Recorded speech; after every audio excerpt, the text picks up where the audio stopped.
লাভালাভি বেশি করবা না, 12 কোটিতে গাছের গোড়া আসতে নানা দেবে, মামু বাড়ি দিল্লি গিয়ে পড়বা, বাংলার জমিনে জায়গা হবে না। এই চট্টগ্রাম থেকে স্বাধীনতার মহান ঘোষক প্রেসিডেন্ট জিয়াউর রহমান সাহেব দিয়েছিলেন, এই চট্টগ্রাম থেকেই ইসলামী রাষ্ট্রের ঘোষণা হবে।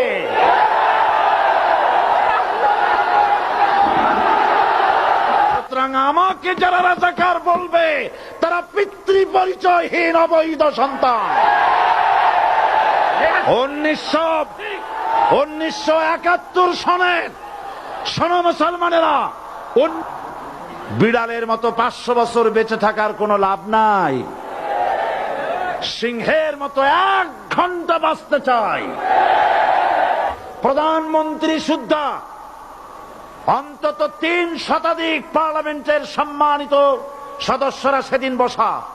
1997 সনের বাজেট বক্তৃতা যখন আমি করতেছিলাম, ডক্টর কুদরতে খোদা, নাম রাখছে কুদরতে খোদা, আসলে গজবে খোদা। এ লোকটি নাস্তিক, ইসলামের চূড়ান্ত দুশমন।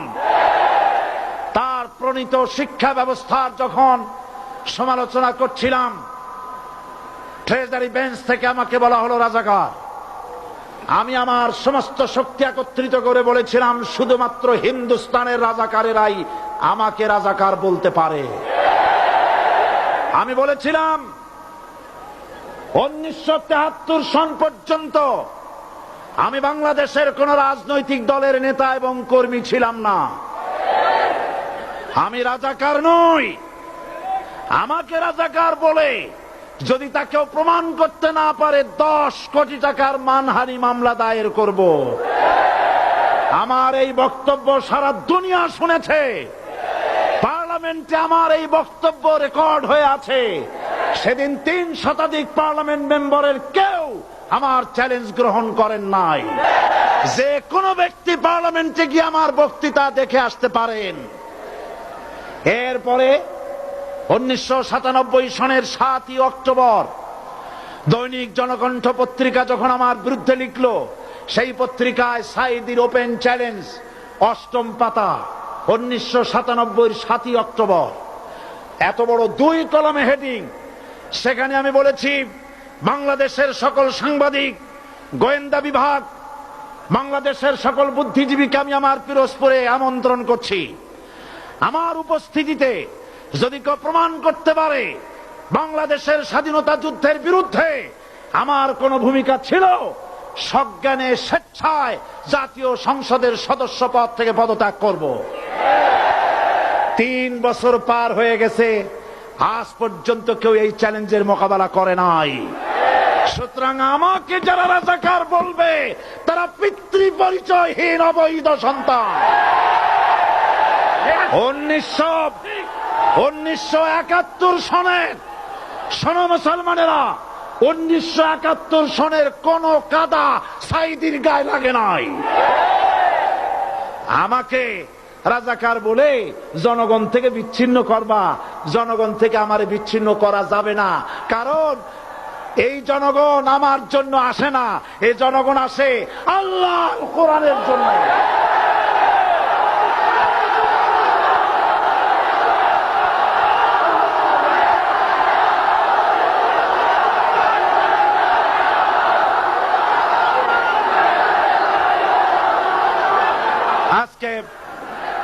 আর যারা ইসলামের কথা বলে, তারাই রাজাকার, তারাই মৌলবাদী। মৌলবাদী বললে আমরা অসন্তুষ্ট হই না, কারণ মৌলবাদী শব্দটা আসছে মূল থেকে। মৌল শব্দ এসেছে মূল থেকে। মূলবাদী তার মানে যারা মূলে আছে। মূল হলো কোরআন, মূল হলো হাদিস, মূল হলেন আল্লাহ, মূল হলেন আল্লাহ রসুল। আমরা আছি মূলে। এখন বলেন তো, মূলের শক্তি বেশি না আগার শক্তি বেশি?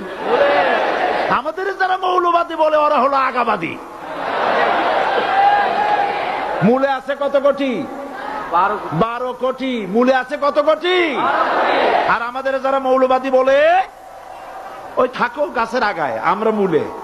লাভালাভি বেশি করবা না, 12 কোটিতে গাছের গোড়া আসতে নানা দেবে, মামু বাড়ি দিল্লি গিয়ে পড়বা, বাংলার জমিনে জায়গা হবে না। এ কথা বিশ্বাস করো। বাংলাদেশের মুসলমানদের শরীরে এক বিন্দু রক্ত থাকতে শয়তানের তৈরি করা ধর্মনিরপেক্ষ মতবাদ বাংলার জমিনে কায়েম হতে দেওয়া হবে না, হবে না।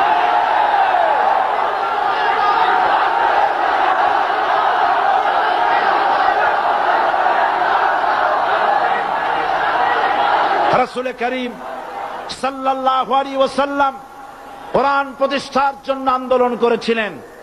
আয়াতুল কুরসি আমাদের সে কথাই শিখিয়েছে। আল্লাহ রাব্বুল আলামিন বলেন, আল্লাহু লা ইলাহা ইল্লা হুয়াল হাইয়ুল কাইয়্যুম। প্রাণ খুলে পড়েন, আল্লাহু লা ইলাহা ইল্লা হুয়াল হাইয়ুল কাইয়্যুম। আল্লাহ হচ্ছেন তিনি যিনি ছাড়া কোনো ইলাহ নাই, আইনদাতা নাই, বিধানদাতা নাই। আমরা মানুষের তৈরি করা আইন মানি না। 12 কোটি মুসলমানের দেশে আইন তৈরি করবে মানুষ, আমরা মানব না। নির্বাচন ঐক্যবদ্ধভাবে হবে এবং কোরআন হবে, আল কোরআনের পার্লামেন্ট হবে বাংলাদেশে।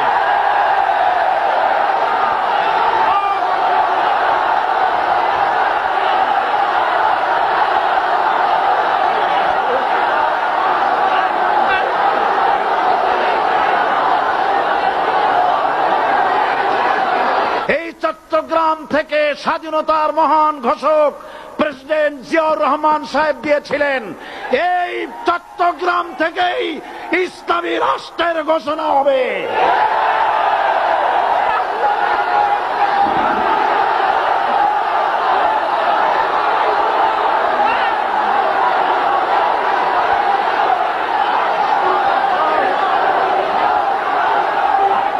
আমি আশাবাদী আপনারা অবশ্যই তা পারবেন। আমি 100% বিশ্বাস করি ইনশাআল্লাহ। কারণ যে ষড়যন্ত্রের মোকাবেলা করে স্থানীয় রাজনৈতিক দলের নেতৃবৃন্দ কোরআনের মাহফিল সিনায় এনেছেন, আমি প্রথম দিনই বলেছি চট্টগ্রাম তাফসিরুল কোরআন মাহফিল কোন রাজনৈতিক দলের প্রতিনিধিত্ব করে না। এটা কোন জামাত শিবিরের একক সম্পদ নয়। এটা চট্টগ্রামের মুসলমানদের কলিজার টুকরা তাফসিরের মাহফিল। সুতরাং 144 ধারা 288 হয়ে গেছে। ষড়যন্ত্র পায় পায় চলে গেছে। আমি ওই সব ছেলেদের বলি, সরকারি দলের ছাত্র হইয়া মুসলমানদের বিপক্ষে যাইও না। এদেশের ভাট আমাকে কথা বলতেই হবে ইনশাআল্লাহ। কারণ আগামীতে আবার আপনাদের সাথে দেখা হবে কিনা আমি জানি না। কথা বলতেই হবে। বসেন, কেউ দাঁড়িয়ে থাকবেন না। আমি দেখতে পাচ্ছি বাংলাদেশের ভাগ্য আকাশে উত্তর গগনে কালো মেঘ জমা হয়েছে। ঝড়ের পূর্বাভাস লক্ষ্য করছি। যদি মোকাবেলা করতে না পারেন সক্ষম ভাবে, এমন অন্ধকার গাঢ় কালো অমাবস্যার রাত আসতে পারে যার সুবে সাদেক হওয়া অসম্ভব। সুতরাং আপনারা কি কাপুরুষের মতো কাফের মুশরিকদের গোলামি করে মরতে চান? বিড়ালের মতো 500 বছর বেঁচে থাকার কোনো লাভ নাই। সিংহের মতো 1 ঘন্টা বাঁচতে চাই। আমাদেরকে বলা হয় সাম্প্রদায়িক উস্কানিমূলক কথা নাকি আমি বলি। পত্রপত্রিকা দিছে না তারা? সাম্প্রদায়িক উস্কানি কথা। সাম্প্রদায়িক উস্কানিমূলক কথা বলি, সেই জন্যই বোধহয় শত শত মুসলিম আমাদের কাছে এসে মুসলমান হয়। মানুষে আর বোকা বানানো যাবে না। যাবে কি? আর বোকা বানানো যাবে? তারপর বলছে কি, এরপরে বলছে আমাকে বলছে রাজাকার।